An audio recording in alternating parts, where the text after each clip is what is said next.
Hello, it's me, Janette. How are you? Hope you've been well. Hope your spring is off to a fantastic start.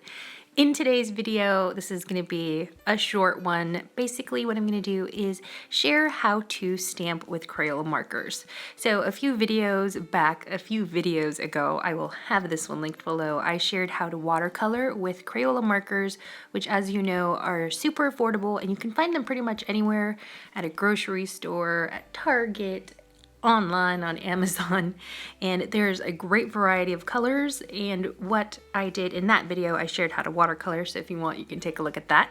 But today I'm going to share how to stamp with these Crayola markers, and this is super helpful because if you have delved into the world of stamping, you know that stamp inks can be kind of pricey. I mean, they range anywhere from like $4.99 to $12.99. There's some inks that are kind of on the pricey side, and that's great. You know, like I would love to be able to invest in some really great inks, and I will do that in the future, Lord willing. But for now, Crayola markers are a great alternative if you want to stamp something in color, you know, other than black, because stamping in black after a while, it can get old.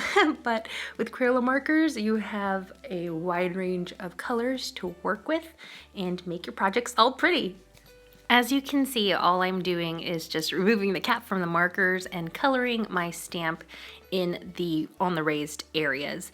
And you want to be careful with this because the tip on the Crayola markers is it's not sharp, but it's very firm.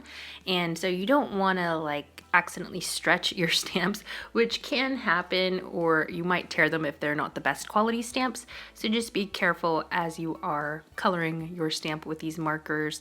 And also you want to make sure that once you color and once you stamp that you clean them right away. Crayola markers although they're washable, they tend to stain some surfaces, and if you don't mind if your stamps get a little bit stained, that's fine. You don't have to, you can skip the the step of cleaning them, but I do recommend that you have a baby wipe on hand or just a wet paper towel to wipe off that excess color once you are done coloring your stamp. The stamps that I'm using for this demo are from my work, and unfortunately I think they've been discontinued because they come with, these stamp sets came with a magazine. So like every one of our magazines has a free gift. It's either a stamp set or a die set, embossing folder, stencils, all kinds of stuff, even like ink pads. And so for this particular magazine, it came with this stamp set, and I believe the issue has sold out. But if I find anything similar, I will have that linked for you below in case you want to be twinsies.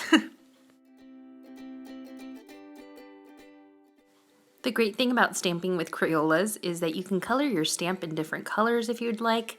Earlier I was coloring with blue and green, and then I stamped it and it retained the color, which I thought was really great. I thought it was going to mix the two colors together, but no, it kind of kept them separate, so that's really fun. So you can even color, like if I took a flower stamp, I could color the inside with a darker tone and then the outside with a lighter tone and just get some really nice like color variation. So that's really fun about these Crayola markers. And you don't necessarily, in case you don't have Crayola markers and you have other markers lying around, any kind of water-based markers like Tombow or other markers that react to water. I wish I could remember these off the top of my head.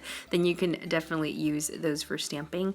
But again, I just recommend, because Crayola markers just tend to stain the randomest surfaces. You want to make sure to wipe and clean your stamp before you move on to other colors.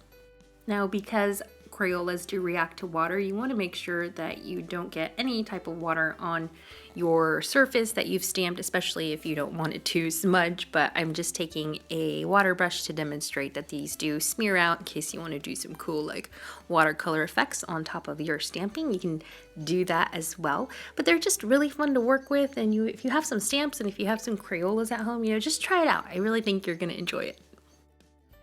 Well, that's the end of the video. I hope that you are inspired to go try this technique out.